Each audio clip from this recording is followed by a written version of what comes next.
The name of the village was Moon River, a small riverside town somewhere deep in rural America. During the rainy season, the roads turned into thick mud. In winter, heavy fog swallowed everything, and once night fell, an unnatural silence took over. By day, Moon River looked ordinary. By night, it wasn't the same place. That night also began like any other. At the time, I was working as a temporary teacher at the local elementary school. Housing was scarce in the village, so I rented a small room at the far edge of town in old Harold's abandoned clay house. Harold was childless. His wife had passed away 3 years earlier. I thought having an elderly man around would at least mean some company. But in reality, although he was simple and kind, he barely spoke, except for one thing. Every evening, as darkness fell, he would repeat the same warning. "Teacher, remember one thing. No matter who knocks at night, do not open the door, even if you hear crying, especially then." I laughed it off at first. Rural superstitions weren't new to me. That winter night, I cooked a simple meal on the stove, ate, and went to bed. Outside, crickets chirped. Somewhere far away, a coyote howled. It was a new moon night. The darkness felt thick, almost alive, as if mankind had feared this darkness since the beginning of time, and all horror stories were born from it. Sleep wouldn't come. I turned up the lantern and started reading a short story. The clock showed 11:30 p.m. Suddenly, knock, knock, knock. I sat up straight. Someone was knocking on the door. "Who is it?" I asked. A trembling female voice replied from outside. "Brother, please open the door. I'm a woman. I'm alone. I'm very scared." The voice was painfully sorrowful. A village woman, alone at night? I stepped off the bed and moved toward the door.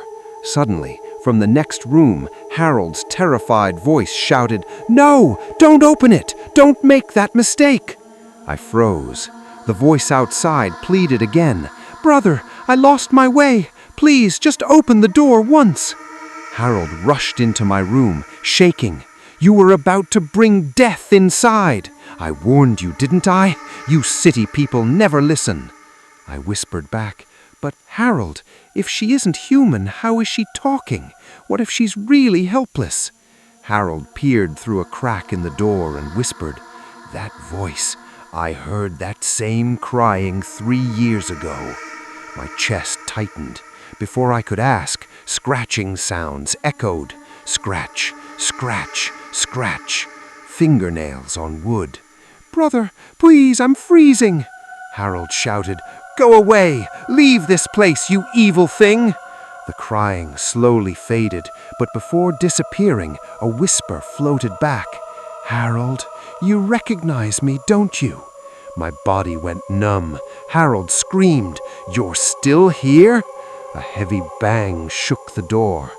"How can I leave? I don't know where he is. I'm still waiting. Won't anyone open the door for me?" Silence. The clock struck 12 a.m.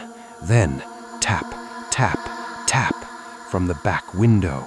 I turned, a grotesque face pressed against the glass, bulging eyes, a mouth stretched unnaturally wide, a tongue sliding in and out. "No one let me stay the night. I won't spare any of you. Until I find Milan, I will keep coming back." I couldn't scream. Harold began chanting prayers, his hands trembling. Suddenly, a deafening, broken laughter. Then, nothing. Morning came. Outside, there was no one. Only wet footprints in the mud leading into the forest. I left Moon River that very day. But even now, on cold, moonless winter nights, I feel like someone is standing outside my door.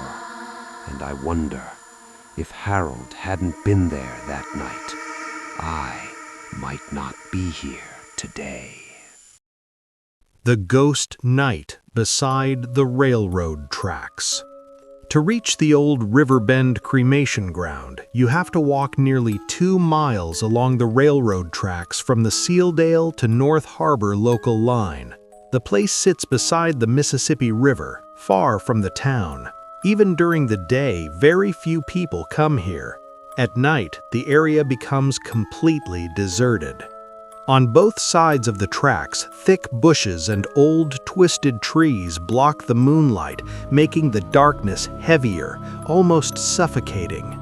And this is where a terrifying true incident took place. Bhagirath's story.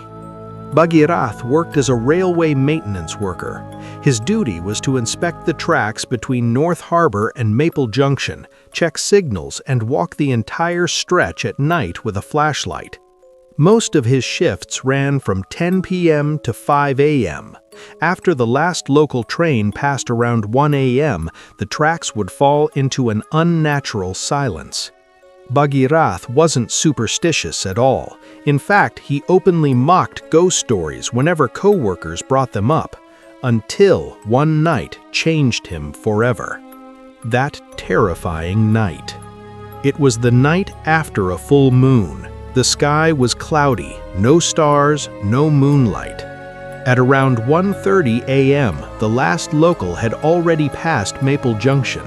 As the metallic clatter faded away, the railroad sank into deep silence. Holding his flashlight, Bhagirath walked slowly toward Riverbend cremation ground. As soon as he reached the area, an uneasy feeling crept over him. The air smelled damp and rotten, like wet soil and rust. Crickets chirped endlessly from the bushes. Suddenly, he noticed something strange. Along with his own footsteps, he could hear another set of footsteps, perfectly synchronized with his own. He stopped. The sound stopped too. Heart pounding, he turned around and shone his flashlight behind him. No one. Trying to calm himself, he started walking again. This time, the sound was clearer. Clack, clack, like shoes hitting stones. He stopped again.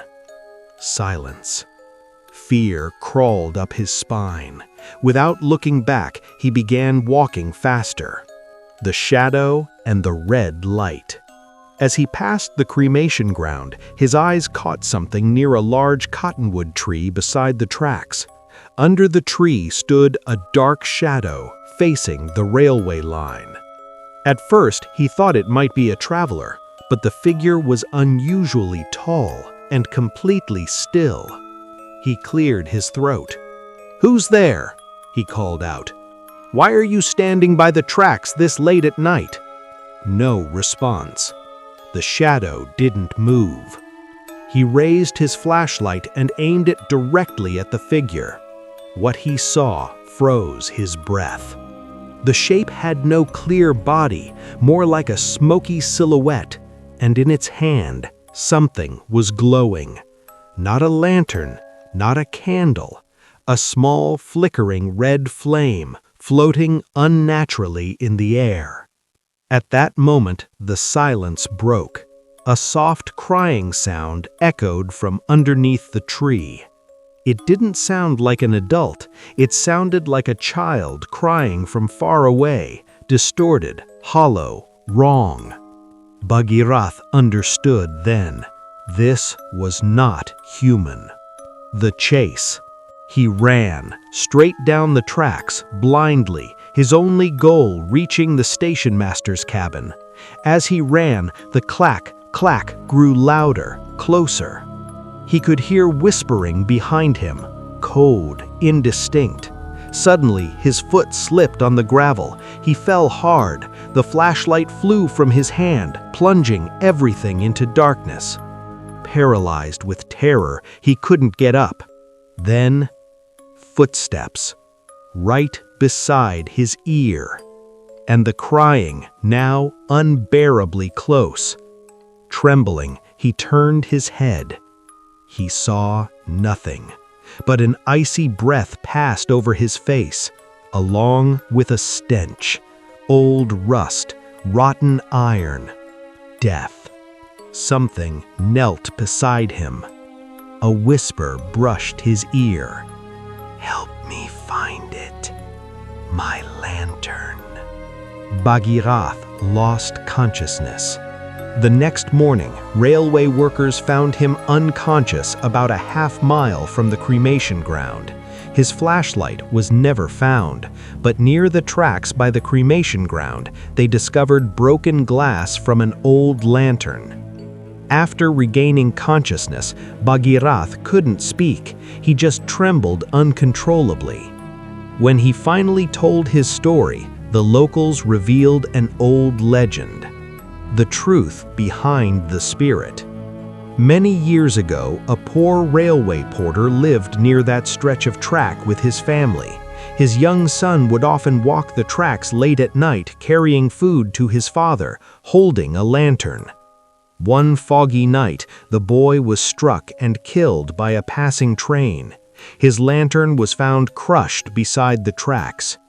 Since then, people believe the child's spirit still wanders the railroad at night, searching for his lost lantern. The clack, clack sound? They say it's the echo of that fatal train, still replaying on the stones. Bagirath never took another night shift. He transferred to a different route. But even today, the tracks beside Riverbend cremation ground remain deserted, and locals still whisper. After the last train passes, you can hear footsteps on the gravel and see a small red light drifting slowly through the darkness. The Invisible Ward of Morntown Hospital. Episode 1. The Night of the Wheelchair. When night falls, who walks through the locked ward of Morntown District Hospital? Dr. Dinesh Roy, a newly appointed junior doctor, is transferred to Morntown District Hospital. On his very first day, the nurses warn him, "After midnight, don't go to the 4th floor.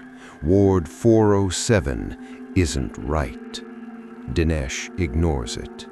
At 2:30 a.m., after finishing his duty, he walks down the silent corridor when he hears "churr, churr," the sound of a wheelchair rolling. The wheelchair stops right in front of him. No one is sitting on it. There's no wind, yet the wheels keep turning.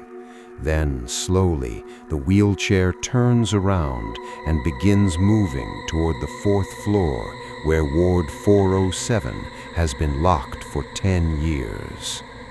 Dinesh tries to stay calm. Suddenly, the hallway lights begin flickering violently. On, off, on, off. A freezing mist spreads across the corridor.